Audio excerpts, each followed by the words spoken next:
capítulo 5, 1 de Coríntios, capítulo 5, chegamos, vamos ler do 1 ao 5, 5 do 1 ao 5, para iniciarmos nossa leitura.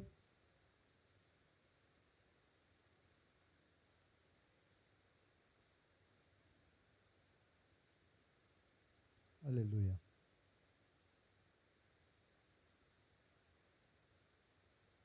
Momento de uma repreensão severa, então, difícil. Verso 1 diz assim: por toda parte se ouve que há imoralidades entre vocês, imoralidade que não ocorre nem entre os pagãos, a ponto de alguém de vocês possuir a mulher do seu pai. E vocês estão orgulhosos. Não deviam, porém, estar cheios de tristeza e expulsar da comunhão aquele que fez isso? Apesar de eu não estar presente fisicamente, estou com vocês em espírito. E já condenei aquele que fez isso, como se estivesse aí presente. Quando vocês estiverem reunidos em nome do nosso Senhor Jesus, estando eu com vocês em espírito, estando presente também o poder do nosso Senhor Jesus Cristo, entreguem esse homem a Satanás, para que o corpo seja destruído e seu espírito seja salvo no dia do Senhor. Amém? Até aqui? Difícil dizer amém. Mas é assim mesmo, tem jeito. A palavra de Deus é... Hoje vamos tratar de algo difícil. Difícil não, a gente foge, mas precisa ser encarado. É importante demais. É uma oportunidade. A gente continua, né, nesses grandes enfrentamentos do apóstolo Paulo aqui. E aí, assim, diga-se de passagem, um momento que ele está muito decepcionado com a igreja. Ele está decepcionado porque ele recebeu notícias de lá, né, e as notícias que ele recebeu de pessoas conhecidas dele sobre o que estava acontecendo na igreja não era bom, a situação que a igreja estava vivendo não era boa.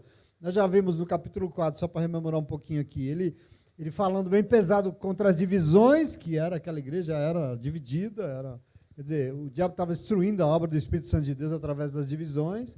Nós vimos ainda que ele bate firme numa igreja que não se posicionava espiritualmente, porque ela estava cultuando ao Senhor de uma forma indevida, eles estavam sozinhos querendo adorar o Senhor, sem considerar o Espírito Santo de Deus, sem considerar a vontade do Espírito Santo de Deus, a revelação do Espírito, e se relacionando com Deus a partir de conhecimentos e sabedorias humanas. Isso é um problema. Vimos ainda que Paulo foi duro semana passada, porque as pessoas da igreja de Corinto estavam se achando melhores do que os outros, estavam se considerando algo, né, se achando bem-sucedidos, estavam entendendo que eram os tais, se exaltando tanto que acabaram falando mal dele, né? E nós vimos semana passada isso, como isso é um problema. Enfim, a situação da igreja aqui não é nada boa, né? Porque o testemunho que eles estavam dando como igreja não era legal, era o pior. E como nós vimos no primeiro encontro, e eu quero que você sempre lembre daquilo que nós falamos, o que está acontecendo, na verdade, é que o ambiente está exercendo uma influência naquilo como a igreja se constrói. E são as influências naquilo que eles estavam inseridos que está produzindo uma igreja que eu diria que é na contramão daquilo que o Espírito Santo de Deus entende como igreja. As pessoas se deixaram levar e aquilo desandou completamente no projeto. E por isso, a igreja estava sendo uma reunião com motivações mais humanas e não como a obra de uma comunidade reunida pelo chamado do Espírito Santo de Deus. Quer dizer, consequência disso, aqui os frutos que se viam ali, e aí aquilo que Paulo ficou sabendo, não tinha nada dos frutos do Espírito Santo que nós já vimos aqui, que é necessário nos lugares onde o Espírito se manifesta, né? Precisam ser vistos. E hoje a gente chegou no capítulo 5, e nós então começamos a ler, e aqui a gente entra em mais um problema grave, né? Ele já é o quarto problema que ele vai enfrentar aqui, grave, e é uma questão delicada, e que a igreja foge de falar um pouco, mas a gente é adulto e nós temos que falar, que é o problema da imoralidade sexual, né? E aí você vai pensar, onde é que é, pastor? No bar, né? Onde é que é a imoralidade? É na balada? É no baile funk? Não, é dentro da igreja, né? E aqui está o problema de Paulo. Onde é que está acontecendo isso? E ele diz, em toda parte, ouve-se dizer, todo mundo está comentando que entre vocês, a palavra aqui que ele usa, tem casos de desregramento, né? Porque a palavra que ele usa aqui no grego é porneia. E a palavra porneia, é traduzida aqui como desordens no domínio próprio. Desordens no seu próprio corpo. Desordens no autocontrole sexual. Entende isso? Uma coisa muito comum, né? Na história dos seres humanos, como hoje em dia. Esse descontrole. Essa é a palavra que ele está usando. E eu gostaria hoje de me distanciar o quanto eu puder de discursos moralistas, porque eu não gosto. Porque quando a gente vai comentar sobre moralidade sexual, a gente logo pensa em discursos moralistas, né? Que é o que não falta por aí. Mas a questão aqui é que se tem algo que precisa ser mantido assim, sob controle, se tem algo na nossa vida que tem que estar sob o domínio próprio, essa coisa é o sexo. Isso é muito importante. Senão, o estrago é sem medida, a destruição é muito grande. Como é que se mantém domínio próprio sobre as coisas da nossa vida? Quem se lembra de Gálatas, quando nós estudamos Gálatas, capítulo 5 e 6? A única forma de o ser humano ter domínio sobre si mesmo, domínio próprio, é através da manifestação do Espírito Santo nele. Não tem outro jeito. Não adianta você falar, isso eu vou controlar. Não vai. Isso eu não faço, eu não vou fazer. Vai. Eu não quero mais. Se não for o Espírito Santo de Deus na nossa vida, nós não conseguimos. Porque, segundo Paulo em Gálatas, o domínio próprio, segundo ele, é fruto do Espírito Santo de Deus agindo em nós. Domínio próprio é um dos frutos do Espírito. Sem o Espírito, nós não dominamos as nossas propensões. Isso é muito importante. Ou seja, quando os frutos são nossos, como é o que está acontecendo aqui, o que acontece, aliás, o que a gente observa é o quê? Desordem. A gente observa o descontrole. Por isso, para nós, só tem um jeito. Nós temos que renunciar a nós, e nós temos que dizer não à carne, e nós temos que nos tornar morada desse Espírito. Nós temos que nos relacionar com o Espírito Santo de Deus. Nós temos que estar sempre nos lugares, e fazendo, e ouvindo, e tendo um relacionamento com o Espírito de Deus, senão nós não temos controle, porque quando nós nos relacionamos com o Espírito de Deus, são manifestos em nós os frutos do Espírito. Quando você está na igreja, quando você busca, ouve a palavra, se relaciona com a palavra, quando você ora, quando você se manifesta em você os frutos do Espírito e não os seus. Aqui está a questão. Porque só assim nós conseguimos. Nós temos domínio sobre nós mesmos. Então, isso é um problema do ser humano. O ser humano quer mudar de vida. Consegue? Sem o Senhor, não. Ainda consegue por um tempo. Volta para trás. Anda, desanda tudo de novo. Então, veja a importância de tudo isso que a gente recebe aqui. Aliás, teremos domínio sobre nós? Não, mais ou menos. Ele terá domínio sobre nós. Né? A ideia é um pouco essa. Quando nós nos entregamos a um relacionamento com o Espírito Santo, ele nos domina. Porque senão nós dominamos a nós mesmos. E quando nós dominamos a nós mesmos, os frutos é isso que nós estamos vendo aqui. Nós fazemos o que nós queremos. Quando ele está em nós e nós nos rendemos a ele, nós não fazemos mais o que nós desejamos, fazemos aquilo que ele nos diz para fazer, aquilo que ele ordena. Quer dizer, isso é um pouco ser governado pelo Espírito, aquilo que acontece quando a gente ressurge do batismo e deixa o Senhor governar a nossa vida. É o nascer do Espírito que Jesus diz. Mas não era isso que estava acontecendo na igreja de Coríntios. Aqui está um problema que nós estamos nesse momento aqui. Diante de tanta divisão que o diabo estava causando dentro da igreja, diante de tanta expressões de sabedoria somente humanas, de uma igreja tentando se relacionar com Deus, é tanta gente se achando com a língua solta, falando para burro, lógico que é impossível que o Espírito Santo de Deus seja considerado. Não se relaciona com Deus desse jeito. Esse é o problema dessa igreja. E nós estamos enfrentando vários momentos. E por isso Paulo diz, todo mundo está dizendo que entre vocês está tendo descontroles, desordens em questões ligadas ao sexo. Desordens que não se ouvem na vida nem de quem não tem nenhum compromisso com Deus. A questão aqui é muito séria. Eu tenho certeza que não está escrito todos os problemas, que deviam ter muito piores. É por isso que Paulo está... O que estamos ouvindo a respeito de vocês, não ouvimos nem na vida dos pagãos. Ouvi dizer que um dessa igreja vive com a mulher do seu pai. E vocês ainda se orgulham disso, é isso? Isso é bom? É isso que ele está perguntando aqui. Quer dizer, para Paulo aqui existia um problema grave, sim. Quer dizer, uma manifestação que eu chamaria de demoníaca. Quer dizer, membros da igreja entregues a descontroles carnais, mas tinha um problema muito maior aqui. Quer dizer, não é só que alguém resolveu escarnecer e se entregar aos descontroles sexuais absurdos, ok? Porque isso até dá para resolver. Mas o problema maior é que isso está acontecendo aonde? Dentro da igreja, e todo mundo está dizendo, sei lá, tudo bem.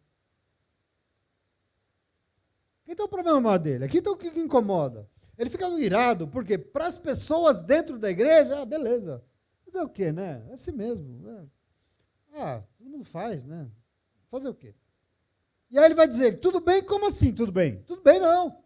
Quer dizer, ele vai ficar, vocês estão orgulhosos disso? Não tem nada de bom. E aí ele vai falar um negócio muito interessante. Quer dizer, quando eu ouvi isso, eu não estou aí junto com vocês, mas não estou presente no corpo, mas estou aí em espírito. Não estou presente no físico, mas eu estou em espírito. E eu, em espírito, já julguei e já condenei esse sujeito aí, como se eu estivesse aí com vocês. Eu já me posicionei, ele está querendo dizer. Eu não vou compactuar com isso. Irmãos, irmãs, quando vocês se reúnem em nome do nosso Senhor Jesus Cristo, eu estou aí com vocês em espírito. E vocês sabem quem está presente aí com vocês também? Ele, o Senhor. Afinal, a promessa não é quando houver 2 ou 3 reunidos em meu nome, eu estarei no meio? Como é que vocês estão se reunindo aí em nome de Jesus, aceitando uma coisa dessa no meio de vocês? Quer dizer, vocês estão admitindo isso na comunidade e acham que Jesus está aí com vocês? É isso. Esse é o problema de Paulo. Quer dizer, se nem eu estou aí, imagine ele. Você entendeu o problema? Se ele não está, outro está, né? E por isso, tomem uma atitude. Quer dizer, Paulo está assim, conclama, não compactuem com isso. Se posicionem diante dessa questão que isso é espiritual. E aí ele vai dizer, confirme o meu julgamento, como eu estou dizendo aqui, e expulsem esse miserável da igreja. Ele é duro, ele diz, entreguem ele a Satanás, porque vai que sabe assim, pelo menos o espírito dele será salvo. Vai que quem sabe assim, haja uma esperança para ele. Entregue ele para o diabo, que vai, quem sabe assim, ele se arrependa e haja esperança de que um dia ele seja salvo. Quer dizer, como é que ele pode mudar se está vivendo isso, esse absurdo, e a igreja está falando, está tudo bem. Não está tudo bem. Vocês precisam se posicionar, vocês são um povo de Deus. E aqui é interessante porque o que Paulo mais ou menos se incomoda é assim, para o mundo é o que é. O mundo está aí. Quer dizer, no mundo as pessoas acham que está tudo bem, que faz parte de tudo, que está tudo certo. E essa questão relacionada, por exemplo, ao sexo no Império Romano, no momento em que Paulo viveu, era uma questão complicada e um tanto quanto descontrolada mesmo, uma coisa meio... Era uma desordem, essa é a verdade. E é importante a gente entender um pouco. Em vários cultos pagãos, por exemplo, do Império Romano, que era comum, o sexo era usado como uma forma de êxtase, para aproximar a pessoa com a divindade dela. Isso era comum nos cultos de Dionísio. As pessoas enchiam a cara e praticavam. Vários cultos tinham as sacerdotisas, que eram prostitutas cultuais. Isso está até no Antigo Testamento. Então, o sexo era usado dessa forma, até como uma forma de se relacionar com as divindades nos cultos pagãos. Eu falei com vocês lá atrás que na cidade de Corinto, lembra que nós falamos do contexto? Existia uma abundância de templos e cultos pagãos. Pois é, esse tipo de religião estava influenciando a forma das pessoas adorarem o Senhor, e também aqui tudo bem. Quer dizer, essa desordem faz parte das práticas dentro da igreja de Corinto, e as pessoas estavam acabando e achando que era normal. Quer dizer, aqui está o problema de Paulo. Então, para Paulo, normal é o escambau, não tem nada de normal. E nós temos que nos posicionar. E aí, aliás, ele diz, nem lá entre os pagãos ouviu-se que um filho fez um negócio desse com o próprio pai, traindo com a madrasta. Quer dizer, isso é absurdo. E vocês estão felizes? Vocês estão orgulhosos? Porque eu acho que eles estavam até se orgulhando disso. E ele insiste no absurdo, não somente o ato, porque no mundo sem o Senhor, o que é que se espera de um mundo que não cultua o Senhor e não obedece ao Senhor? O que se espera? Qualquer coisa. Agora, a revolta maior aqui do apóstolo é isso estar sendo tolerado dentro da igreja como algo normal que faz parte. E interessante que isso me faz pensar, por quê? Porque hoje, mais do que nunca, tem uma onda aí de dizer que Tem lá no Instagram, tem lá na igreja também, né? Quer dizer, faz parte. O mundo hoje é assim mesmo. Quer dizer, tá bom, mas eu não estou aqui falando com o mundo, nem do mundo, eu estou aqui falando na igreja e com a igreja do Senhor, e assim, é igual. Quer dizer, nós somos o quê? Né? Então, esse é o problema de Paulo. É com isso que ele fala, e é importante que a gente entenda. Mais uma vez eu repito, nós vamos aqui tentar não ser, nós temos que fugir de discurso moralista, mas nós temos que entender que quando o assunto é esse, sexo, é absolutamente necessário que as pessoas tenham domínio próprio. Porque o estrago que isso causa nas vidas, nos casamentos, é horrível isso.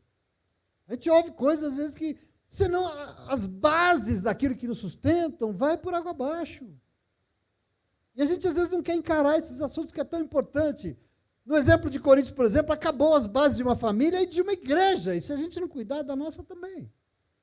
Por isso que tem que ter posicionamento. Através dessas cartas aqui, nós vamos entender esse assunto, o sexo, e Paulo vai explicar. Irmãos, isso é instinto. Ele vai falar isso em vários momentos e nós vamos ter que encarar. Isso é instinto. E é necessidade de preservação da vida. Para isso que existe. Tem uma função muito clara. Como todo o resto. Quer dizer, instinto serve para preservar a vida. Ele é necessário e precisa ser usado para preservar a vida em todas as suas dimensões. Então, será que quando for encarado, isso vai ser e vai produzir vida? Quando for feito e visto e praticado em quesitos que são de acordo com aquele que criou a vida. Nós temos que encarar isso com maturidade de pessoas adultas. Porque a gente não fala disso em igreja, a gente não quer... Nós temos que encarar isso. Porque é um problema lá há 2000 anos atrás, é um problema até hoje, sim ou não? Isso causa muito descontrole em vidas, em casais, em casamentos, enfim. É um instinto. E como é um instinto, está disponível para quem? Para alguém que se chama ser humano. Todo mundo. E é necessário, então, importante que você entenda, controle, domínio próprio. Por quê? Descontrole sempre causa morte. Isso aqui é uma lógica da Bíblia. Tudo que é descontrolado, desorganizado, leva à morte. Quando Deus criou todas as coisas, era uma bagunça. A terra era sem forma e vazia. A face do abismo cobria todas as coisas. O Senhor veio fazer o quê? Ele veio e organizou tudo. Botou cada coisa no seu lugar. Ele ordenou, ele causou equilíbrio. Ele botou, e aí trouxe vida. E a vida se fez.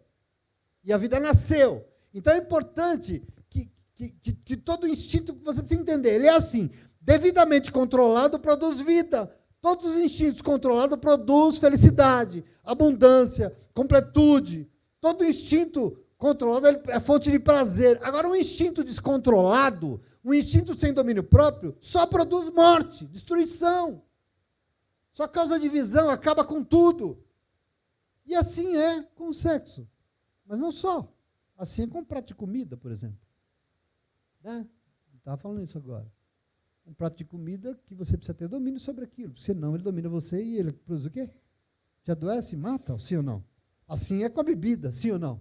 Assim é com o medo, que é um instinto de preservação. Mas se você é medroso, até acabou a sua vida, porque você não faz nada.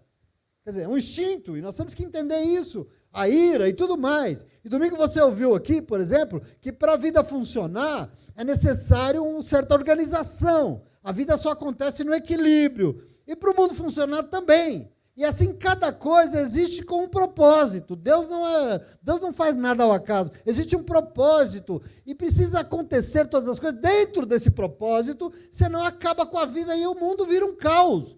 A nossa vida vira um caos, os nossos relacionamentos viram um caos. Tudo acaba por causa de uma desordem dessa. E nós temos que entender.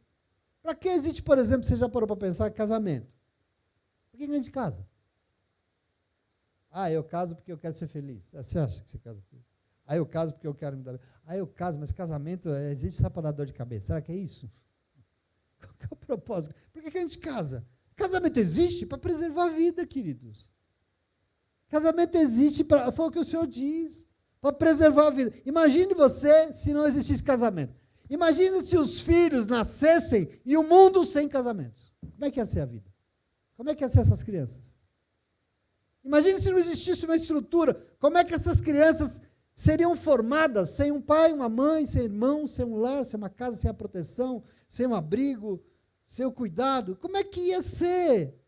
Querido, em nome de Jesus, nós temos que entender. As crianças têm exemplo aonde? No celular, na rua, na escola. Elas têm exemplo dentro de casa. E é para isso que existe casamento, é por isso que nós nos casamos. Porque nós temos compromisso com a vida. Ele existe para construir vida. Isso é muito importante. Então você precisa compreender isso. A gente se casa porque é na família que a vida acontece. A gente se casa porque é na família que o sexo vai nos completar e nos fazer felizes. Se não, e nós temos que entender por isso que ele é fonte de alegria, porque se não é, a responsabilidade de ser é nossa. É responsabilidade nossa que somos, família, que isso seja bom. É na família que o sustento é mais possível, porque a gente partilha, a gente se ajuda. É na família que os nossos filhos vão nascer e vão crescer e vão ser saudáveis e vão aprender a ser seres humanos melhores. Onde é que vai acontecer isso? No baile, no shopping, na família. E por isso que nós casamos.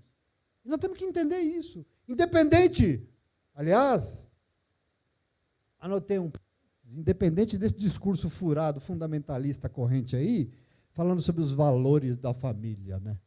Está uma onda agora falando dos valores da família. Palhaçada, isso que eles estão defendendo. Por quê? Porque essa família que determinados segmentos religiosos estão defendendo, só está defendendo porque é uma família machista, porque senão não defenderia. É uma família que, desculpa, em que as estatísticas de abuso que tem, não para, de agressão, não para de crescer. Aí as nossas mulheres são princesa. Princesa, desde que cozinha, lava, passa e tolera gente ignorante, senão não era princesa. Nós temos que entender o que é uma família para o Senhor. Será que Deus quer isso? Qual é a família que o Senhor quer para a tua casa, para o teu lar? O que o Senhor espera da relação entre você, sua esposa e seu marido lá na tua casa? Que família é essa? Para Deus, família não é isso. Para Deus, presta atenção aqui. Família para Deus é algo lindo, é algo fundamental e precisa assim ser preservada, fundamental, onde nós produziremos vida. Para quem? Para um, para dois? Para todo mundo, meu irmão. Isso é um projeto que tem que servir para todo mundo. Onde todos e todas se sentem bem, onde todos se sentem satisfeitos, realizados, acolhidos e amados. Todos quem? Homens, mulheres, crianças, jovens. Todos que ali habitam, todos que colocam o pé dentro da nossa casa. Isso é família para Deus. Uma família de um equilíbrio, onde um manda e o outro obedece, onde um está feliz e o outro está abandonado. Que família é essa? Onde é que está isso nos planos de Deus para a nossa vida? O coitado do Abraão foi para o Egito, vendeu a mulher dele para o faraó e voltou para casa cheio de presente, até com escrava, até as escravas do Egito ele levou. E Deus falou, cadê essa mulher, Abraão? Lá, seu faraó gostou dela. Falou, vai buscar sua mulher, porque a promessa que eu tenho é para tua casa, é para você e para ela também. Não é para você, não. Nós temos que ter posse disso, nós temos que entender o que é essa família para o Senhor. Para essa família ser assim, essa bênção, sexo é fundamental, fundamental. Mas como fonte de prazer e vida, não como fonte de desordem, de descontrole, que só causa morte. Não é uma ferramenta de opressão, como acontece até hoje em dia na casa de muita gente. É o momento da opressão. Isso é horrível, querido. É o momento da desordem, do desequilíbrio. Isso não pode fazer parte da nossa vida, desculpa. Nós temos que crescer nisso. Paulo vai tratar desse assunto em outros lugares da palavra de Deus, porque a tal da porneia, desse descontrole, é porta escancarada para o diabo entrar na nossa casa e causar uma destruição enorme. Ele vai dizer, não faça isso, porque vocês estão dando brecha para o diabo. Nós temos que aprender sobre isso em nome de Jesus, amém? Faz parte da nossa constituição, faz parte da nossa vida. É um assunto delicado, mas nós temos que falar em nome de Jesus. E aí, morte da alegria, morte do prazer, morte da felicidade, morte dos filhos que não têm uma estrutura familiar e tudo mais. E por isso, na contramão do que o mundo acha que é normal, nós temos que nos posicionar em nome de Jesus, porque nós somos povo de Deus. Eu e você, nós temos que nos posicionar com relação a isso, porque nós somos povo de Deus. Agora, nos posicionamos em favor da vida, sim, mas não vida para alguns e outros uma miséria, não. Não é vida que serve para um, serve para uma classe, serve para o macho, não serve para... Não, nós queremos vida e vida para todo mundo, porque o Senhor tem a vida e abundância para todos em nome de Jesus, amém? E isso tem que ser muito claro para a nossa vida, em nome de Jesus. O povo de Deus se posiciona... não para apoiar discurso moralista, fajuto, de machão, dominador, querendo controlar, não. Povo de Deus se posiciona para fortalecer e defender a família que Deus deseja construir lá na nossa casa. o lar que o Senhor quer nos dar. Isso nós temos que nos posicionar em nome de Jesus, amém? Eu não aceito opressão na casa de povo de Deus, eu não aceito isso, isso é um absurdo. O que acontece hoje na casa de muitos lares aí que dizem cristãos é um absurdo. Uma família, nos moldes de Deus, tem direitos iguais, sim. Porque tem que servir para quem? Para todos. Isso é plano de Deus, amém? Desculpa o desabafo. Em Coríntios, o que estava reinando aqui, voltando para a nossa leitura, é uma prepotência humana, mas estava convivendo com um ambiente meio de que tudo pode. Esse era o problema aqui.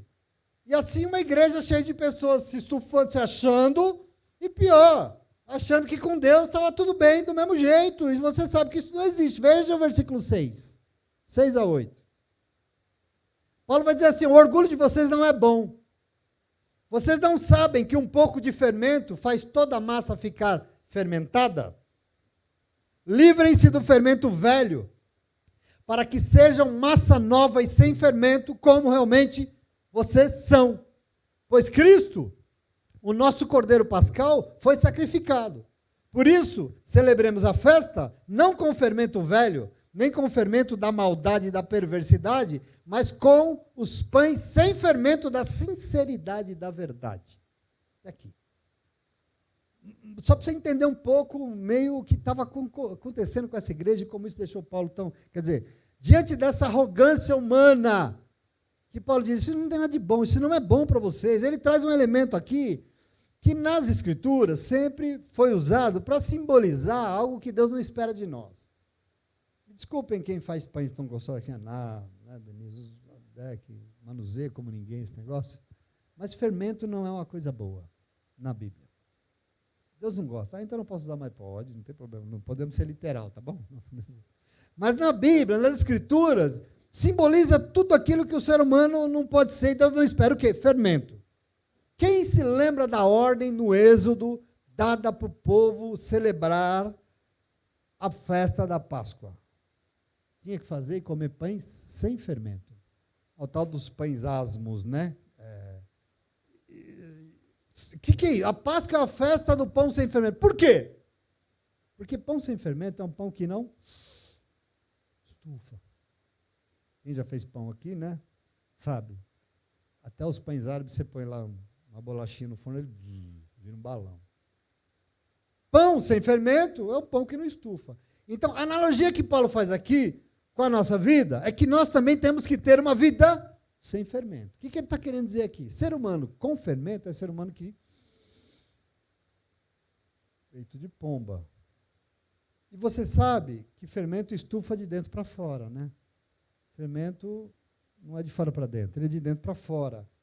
E Paulo está aqui reforçando a mesma ordem na festa da Páscoa no Êxodo, porque ser humano que serve para Deus é um ser humano sem fermento, porque é um ser humano que não se estufa, que não se exalta, é um ser humano que não é orgulhoso, um ser humano que serve para Deus, é um ser humano sem fermento. Por quê? E por que sem fermento? Porque é um ser humano humilde, porque é um ser humano que não se acha, é um ser humano que não se orgulha de quem é e do que faz, que não se exalta, porque sabe que quando nós somos humildes, quando nós não somos estufadinhos, toda a honra e toda a glória, quando nós vencemos, pertence ao Senhor e não a nós mesmos. A vitória do povo no Êxodo, que saiu da escravidão, foi de quem? Foi de Deus. Então come pão sem fermento, não estufa não, porque a vitória não é de vocês, é minha. Nós temos que tomar posse desse momento. O orgulho de vocês não é bom. Vocês não sabem que um pouco de fermento faz toda a massa ficar fermentada? Livrem-se do fermento velho e seja uma massa nova, sem fermento, porque é isso que vocês têm que ser, é isso que vocês são, de verdade. Então nós temos que ser o que nós realmente somos. O quê? Reconhecer quem nós somos. Vocês têm que ser como realmente são. O que nós somos? Seres humanos, limitados, falhos, fracos, sim, porque não. Que têm consciência das suas limitações. É isso que nós somos. É isso que nós temos que ser, sem fermento. Abrir mão de todo o fermentinho. Por quê? Porque o nosso Senhor Jesus Cristo, ele vai dizer... Ele permitiu que nada estufasse, tanto que ele se deu, ele se esvaziou, ele murchou para morrer lá por você. Ele vai usar o exemplo de Jesus. É maravilhoso isso. E Paulo vai dizer, pois Cristo, nosso Cordeiro Pascal, foi sacrificado. Por isso, celebremos a festa não com fermento velho, mas não com fermento da maldade, da perversidade, mas com pães sem fermento, sendo sinceros e verdadeiros. Maravilhoso. Não é maravilhoso? O problema que a igreja estava vivendo. Eu quero sempre que você... Quer dizer, a celebração pascal aqui, quer dizer, a nossa celebração, por exemplo, da Santa Ceia, que é o mesmo momento, né, que ele está dizendo aqui, tem que ser feita a partir desses princípios. Quais princípios? Nós nos estufamos. E nós não permitimos que maldade, perversidade, né, exaltação, orgulho faça parte disso. Não, mas nós abrimos mão assim, desse fermento e como pães asmos, nós nos enchemos de humildade, de sinceridade, de verdade e vamos adorar o Senhor nas nossas celebrações em nome de Jesus. Amém? E ele volta ao verso 9. Está ruim onde eu vi isso? Se está, adivinha. Estou nem aí. Verso 9, ele vai dizer assim, ó, eu já lhes disse por carta, aqui parece que ele já tinha escrito algo para eles, né? Que vocês não devem associar-se com pessoas imorais. Com isso, não me refiro aos imorais do mundo, nem aos avarentos, aos ladrões ou aos idólatras. Se assim fosse, vocês precisariam sair do mundo, porque no mundo isso está cheio.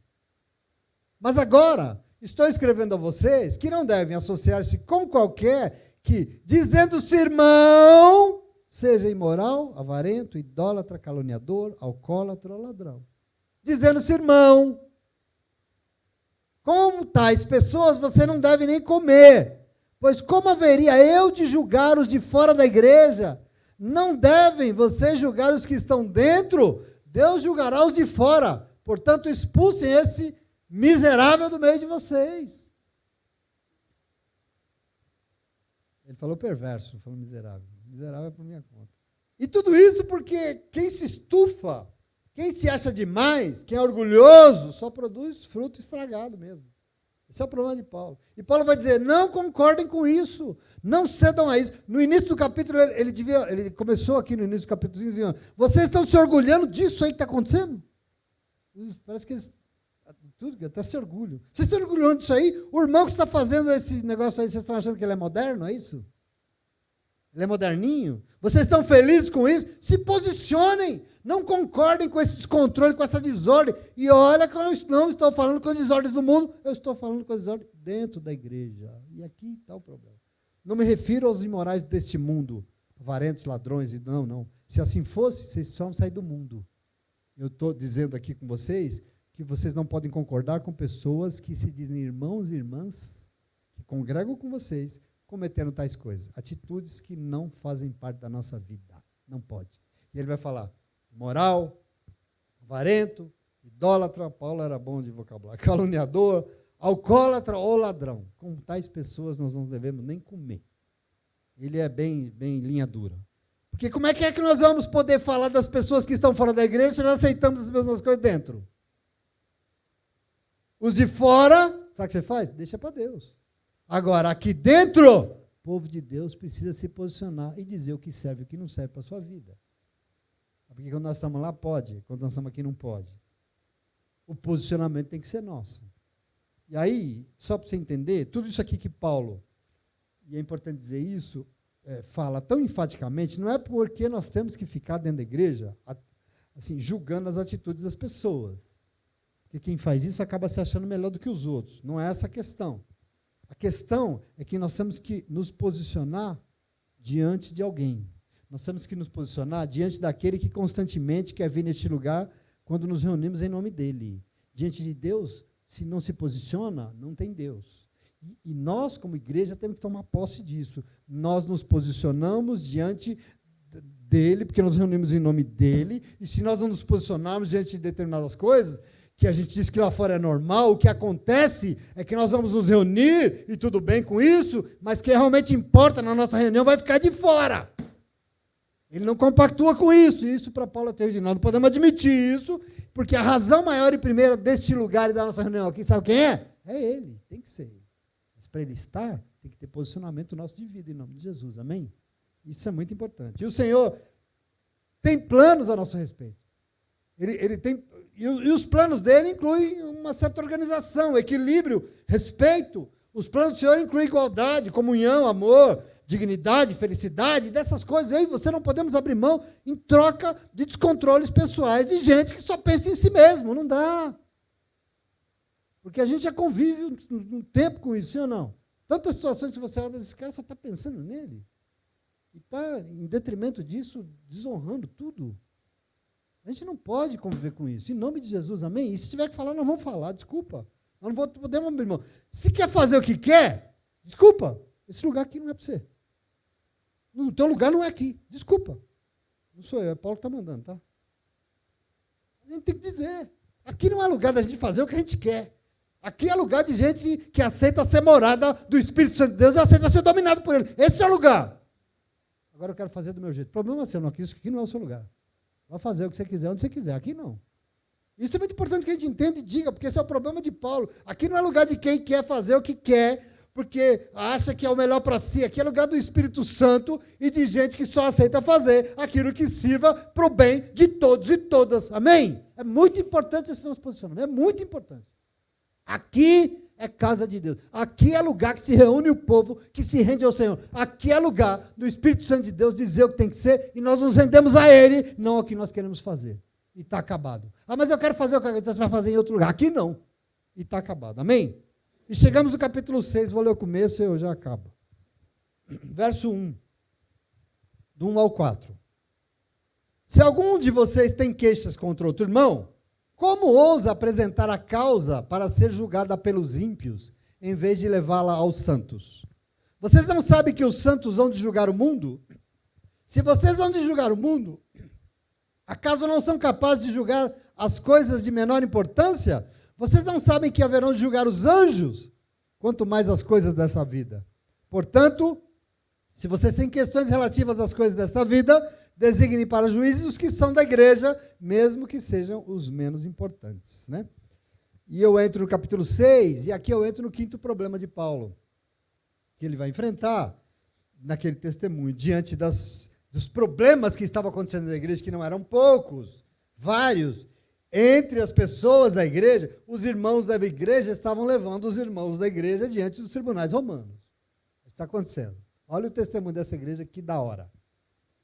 Agora, é importante que se diga que naquele contexto social, naquela realidade de mundo, para Paulo isso era impensável, isso não podia acontecer. Hoje, se alguém aí diz que é evangélico e te prejudica, aliás, tem acontecido de monte isso, sim ou não? E te prejudica, não significa que você não pode exigir os seus direitos na justiça.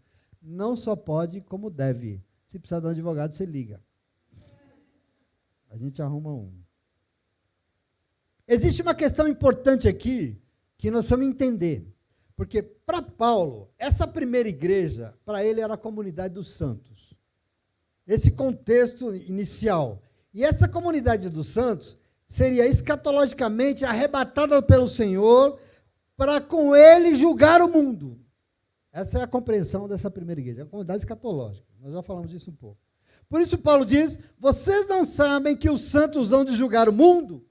Então, essa primeira igreja, na mentalidade do apóstolo Paulo, era uma comunidade escatológica, por quê? Porque em muito pouco tempo o Senhor Jesus viria e levaria essa igreja para a glória, e de lá os santos julgariam o mundo juntamente com ele. Isso é promessa de Deus. Isso realmente tem que acontecer.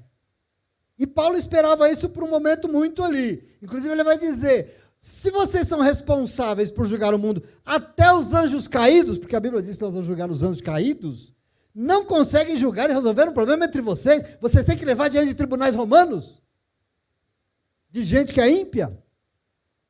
Não preciso dizer para vocês que esse texto, se você não considera o contexto que ele foi escrito, não pode ser levado ao pé da letra. Bom, por quê? Bom, primeiro porque eu não sei se determinadas decisões da igreja hoje pode chamar essa igreja de santa, né? Sei lá. Eu fico pensando se o que a gente tem visto como testemunho da igreja pode habilitar essa igreja a ser arrebatada. Quanto mais julgar as nações, como tem promessa na Bíblia de que nós temos que julgar as nações. E eu digo isso não porque é a minha opinião, não. Eu digo isso com convicção, porque eu estou dizendo para vocês que é ruim o testemunho. E sabe por que eu digo isso? Por que o senhor não veio buscar a igreja até agora, vocês acham? Que ele não quer? O senhor não veio buscar a igreja porque ele desistiu? Desculpa. Ele não veio porque falta santidade. Tem faltado santidade na vida dessa estrutura. E eu tenho certeza que tem um povo que será levantado dentro da igreja. Não vai ser a igreja inteira, mas dentro da igreja o Senhor vai levantar um povo. Eu tenho certeza, porque a Bíblia diz que de dentro da igreja vai ser levantado um povo. E eu creio nisso. E tem um povo, sim, que tem buscado santidade.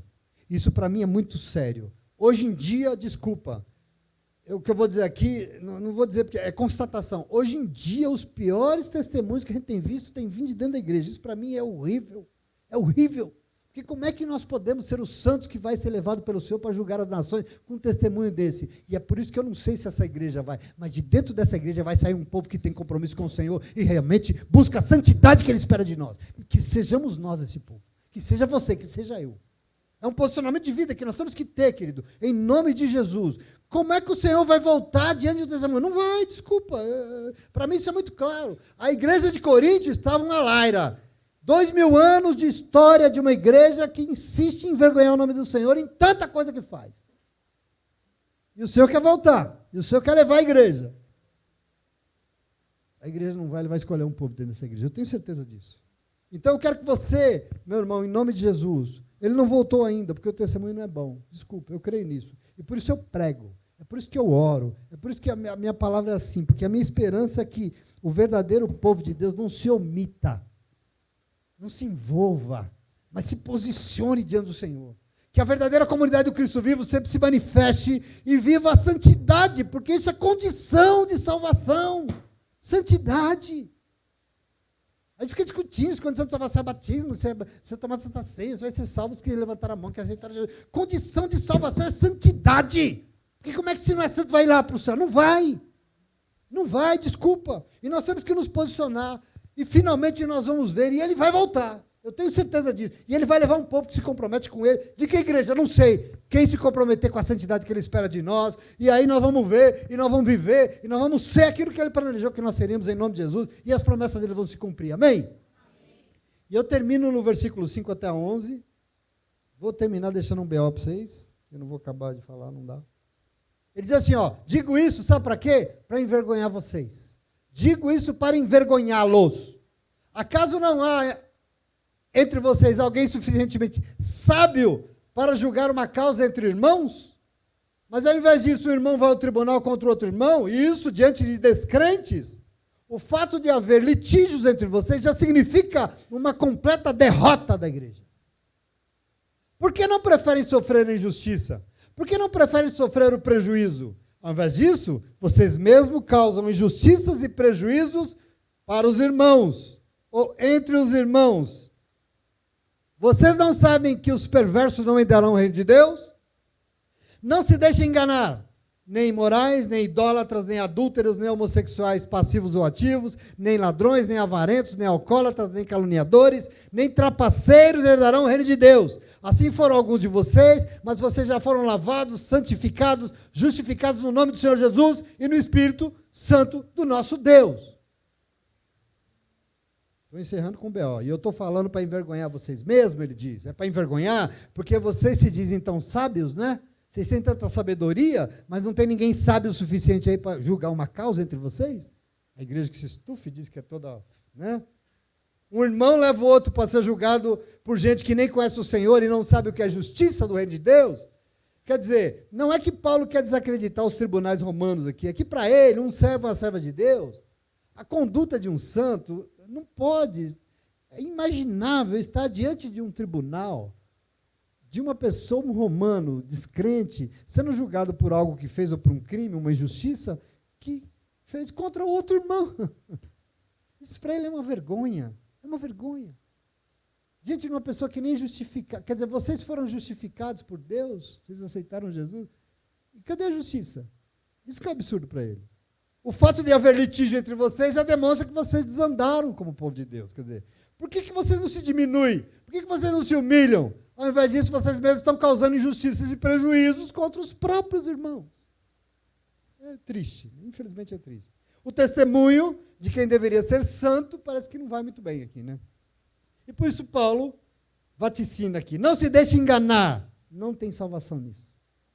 Não tem reino de Deus nisso. Não se deixe enganar. Quem acha que só porque está na igreja está salvo, está lascado. Não tem. Daí Paulo faz uma lista de coisas que talvez para o mundo era normal, mas dentro da igreja de Corinto isso estava acontecendo, e ele diz que não pode fazer parte da vida de alguém que acha que é santo e que vai ser salvo, porque isso vai impedir o quê? A glória. Impede a glória. Pessoas injustas, pessoas perversas, imorais, idólatras, adúlteros, ele vai falar homossexuais, ladrões, avarentos, alcoólatras e mais. Gente que diz calúnias e mentiras a respeito dos outros e quem trapaceia os outros. A lista não é fácil. Quer dizer, o povo da igreja de Corinto estava na roça. Salvação sem não. E aí, quando os fundamentalistas leem essa lista aqui, porque todo mundo que é fundamentalista gosta de ler essa lista, os coitados dos homossexuais se lascam aqui, né? Porque sempre pesa. Mas assim, a gente se esquece que na hora, esse ódio desse lado, se esquece que a língua solta condena do mesmo jeito, né? A gente se esquece que nessa lista aqui, tanta coisa, por exemplo, a ganância com dinheiro é condenação do mesmo jeito. A gente se esquece que a idolatria, a gente se esquece de tanta coisa, enfim, a lista aqui que condena não é pequena. Mas eu preciso deixar isso para comentar com vocês semana que vem, eu vou comentar, porque Paulo vai fundamentar isso aqui de uma forma brilhante, muito linda.